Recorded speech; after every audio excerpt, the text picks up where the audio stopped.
تین چیزیں انسان کے لیے دنیا و آخرت کے اعتبار سے ہلاکت کا سبب ہوتی ہے۔ پہلی چیز بد نگاہی ہے۔ بد نگاہی کا معنی نامحرم عورت کو، بے ریش لڑکے کو شہوت کی نظر سے دیکھنا، غلط نظر سے دیکھنا، مزہ لینے کی نظر سے اس کو دیکھنا۔ یاد رکھیے یہ حرام ہے۔ احادیث میں ایسے شخص کے اوپر لعنت برسائے گی، اور لعنت کا معنی ہے اللہ کی رحمت سے دور ہونا۔ جو بد نظری کا شکار ہوتا ہے وہ اللہ کی رحمت سے دور ہوتا ہے، اور یہ معمولی سزا نہیں، بہت بڑی سزا ہے۔ اور نمبر 2، ایسا شخص عبادت کی لذت سے محروم ہوتا ہے۔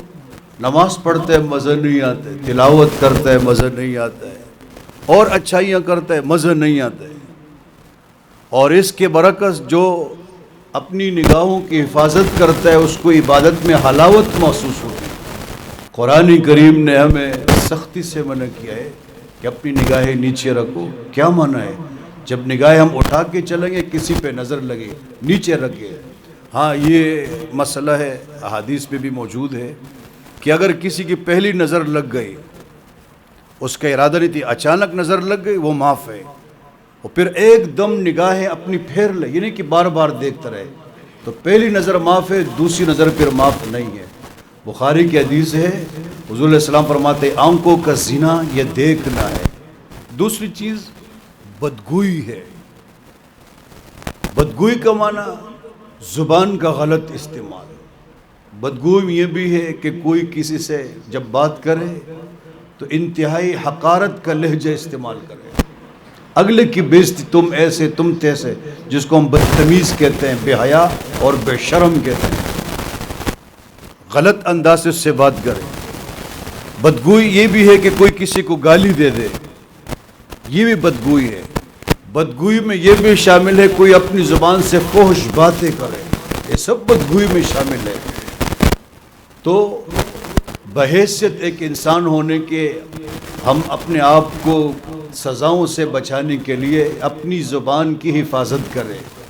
یاد رکھنا چاہیے پیغمبر صلی اللہ علیہ وسلم نے ایک دفعہ فرمایا، دو جبڑوں کے درمیان اور دو ٹانگوں کے درمیان والے اعضاء کی اگر کوئی مجھے ضمانت دے دے، میں اس کو جنت کی ضمانت دے دوں گا، ایک زبان اور ایک شرمگاہ۔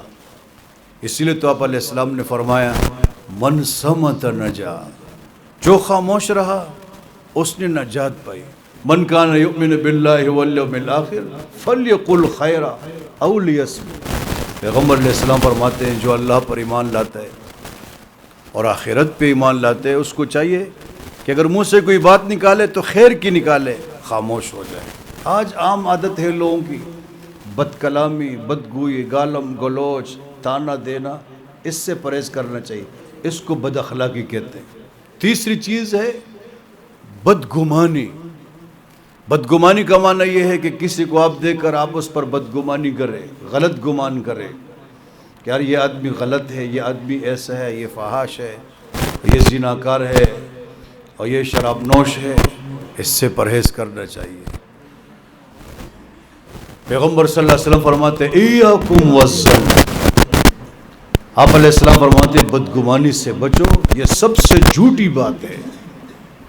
تو ہمیں چاہیے کہ ہم بدگمانی سے بچیں۔ بلکہ میں تو آپ سے عرض کروں گا کہ اپنے آپ سے بدگمان رہو، باقی سب سے خوشگمان رہو۔